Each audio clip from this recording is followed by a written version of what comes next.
Coup de tonnerre à la bourse de New York. Facebook doit faire face à une nouvelle crise.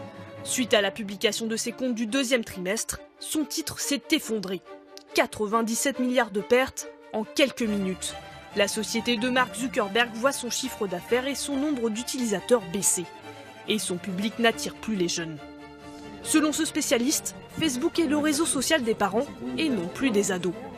Aujourd'hui, si vous voulez, chaque nouvelle génération qui arrive a besoin d'un nouvel espace pour s'exprimer, pour pouvoir communiquer entre elles. Et Facebook, leur seule solution face à ce phénomène, c'est racheter ces entreprises-là, comme ils l'ont fait par le passé avec Instagram ou WhatsApp. Cette chute vertigineuse en bourse n'arrive pas par hasard. En mars dernier, Facebook est emporté par le scandale Cambridge Analytica. Un vol massif de données de milliers d'utilisateurs américains qui aurait servi à la campagne présidentielle de Donald Trump.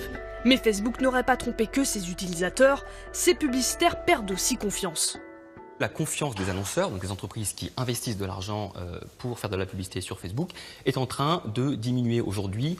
Pas forcément suite au scandale Cambridge Analytica d'ailleurs, mais plutôt dû aux problèmes que Facebook a connus vis-à-vis de ses annonceurs sur les données qu'ils leur transmettaient.